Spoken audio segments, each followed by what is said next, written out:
Olá, bom dia para você. Governo federal lança campanha para reforçar os direitos dos trabalhadores domésticos e garantir o respeito aos empregados. Brasil quer incentivar o aumento da fabricação de semicondutores e sair da dependência da importação do produto. E mais 2 contraceptivos injetáveis vão ser oferecidos de graça pelo SUS. Quinta-feira, 28 de abril, o Brasil em Dia já está no ar.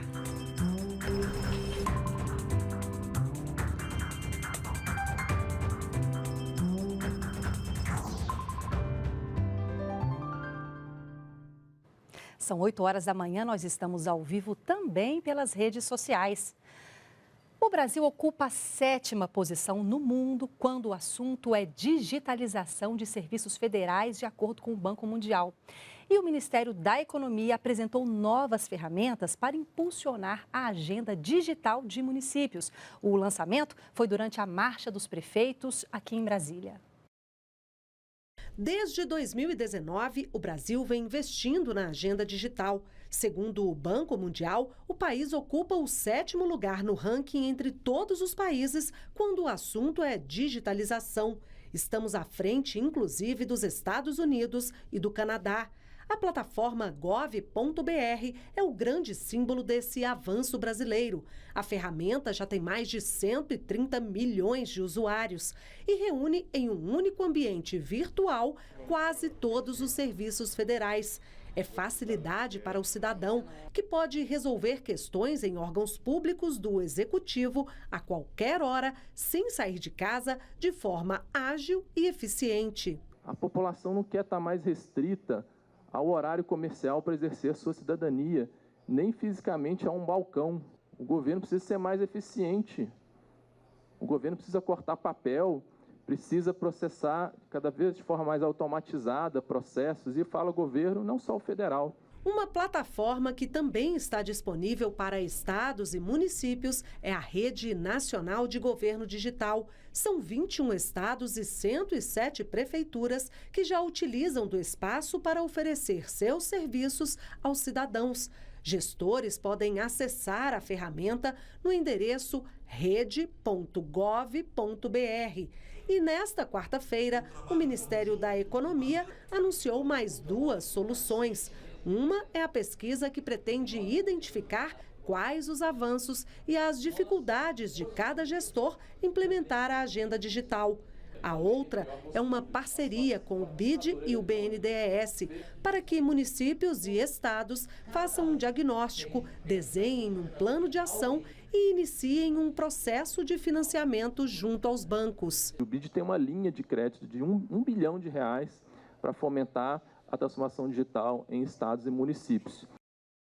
Reunir estratégias para incentivar o aumento da fabricação de semicondutores no Brasil e sair da dependência da importação do produto. Essas foram as metas de um seminário internacional organizado pelo Ministério das Relações Exteriores.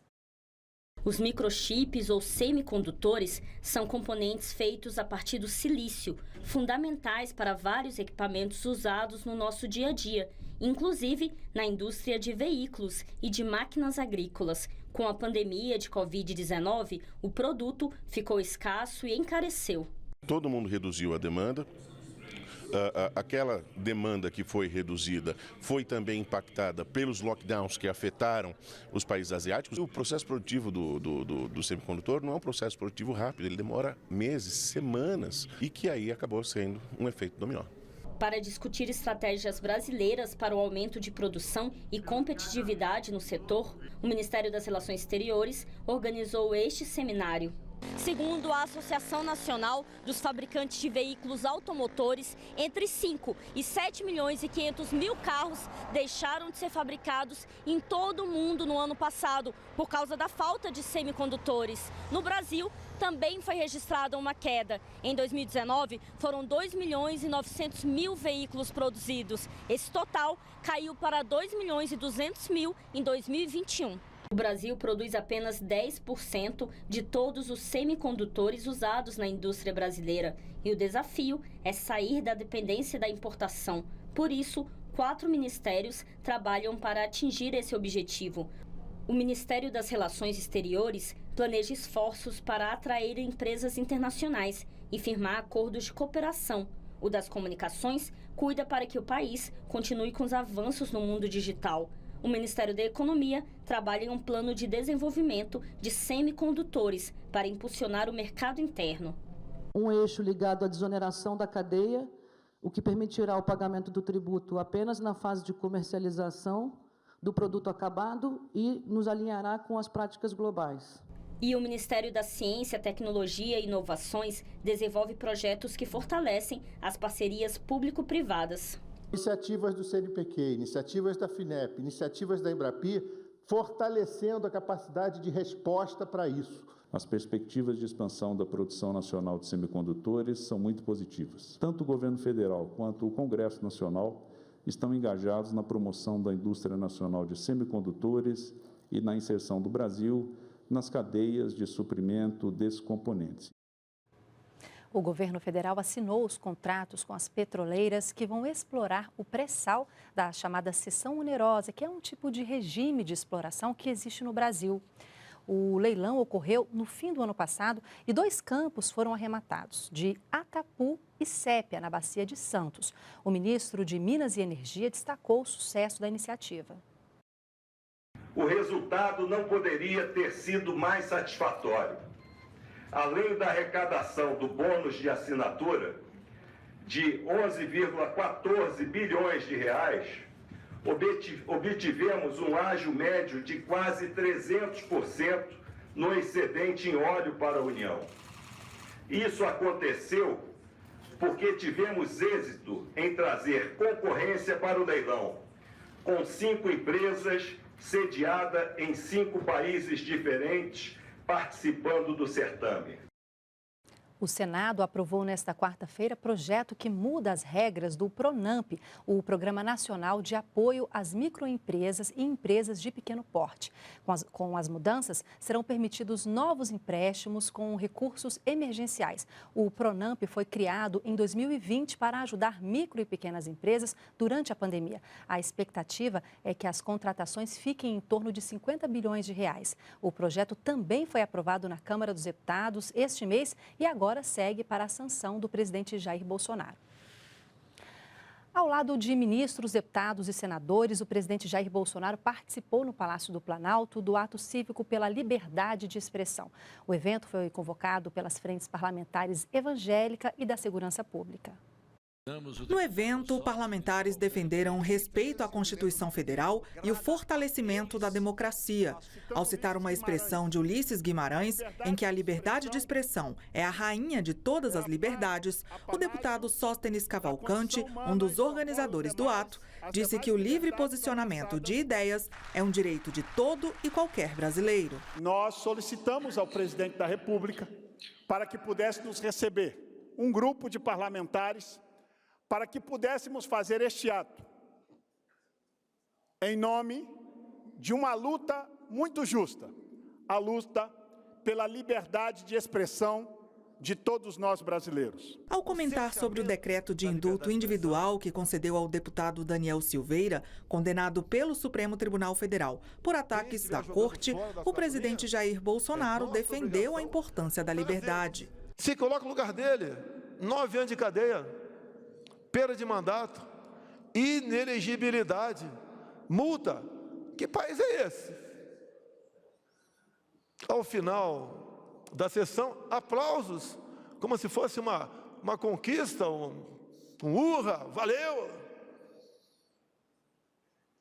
Nós temos que defender, não é o legislativo, o executivo ou o judiciário, temos que defender a nossa liberdade.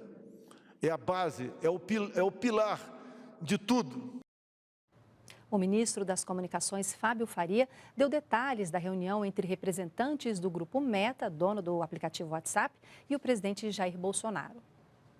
O WhatsApp deixou muito claro, e a Meta também, que em nenhum momento atendeu um pedido do TSE para que fosse feito essas mudanças em relação às comunidades apenas após as eleições. Eles tomaram uma decisão global olhando os concorrentes, olhando o mercado mundial. Então, nada tem a ver com eleição, com absolutamente nada. Eles comunicaram ao TSE e comunicaram ao presidente da República.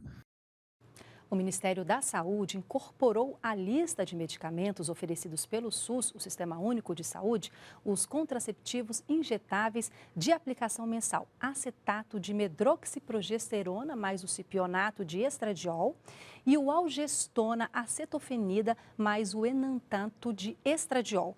A portaria com a decisão foi publicada no Diário Oficial desta quinta-feira. As áreas técnicas terão prazo de 180 dias para efetivar a oferta no SUS. O governo federal lançou nesta quarta-feira a campanha nacional pelo trabalho doméstico decente. É um alerta para a importância de cumprir os direitos dos trabalhadores. São 5.700.000 trabalhadores domésticos em todo o país, segundo o IBGE. O número é menor em relação ao início da pandemia. Em 2019, eram 6.400.000. Além da redução de postos de trabalho, houve o aumento na informalidade, que hoje chega a 75% dos empregados domésticos. A crise provocada pela pandemia deixou um panorama desanimador para os trabalhadores e as trabalhadoras domésticas da região, que foram muito mais afetados pela perda de empregos, redução da jornada de trabalho e diminuição em sua renda, principalmente no caso daquelas pessoas que estavam em situação de informalidade. No Dia Nacional da Empregada Doméstica, celebrado em 27 de abril, o Ministério do Trabalho e Previdência lançou uma campanha para alertar a sociedade sobre os direitos garantidos em lei. A meta também é incentivar a formalização e o cadastro das diaristas como microempreendedoras individuais, para que elas possam ter acesso aos benefícios previdenciários. Esse é um esforço contínuo de toda a sociedade, setor público, setor privado, para que a gente tenha essa evolução constante, melhores condições de trabalho, maior dignidade para esse público que muitas vezes é mais vulnerável. Dados da Organização Internacional do Trabalho mostram que o Brasil é um dos países com o maior número de trabalhadores domésticos no mundo.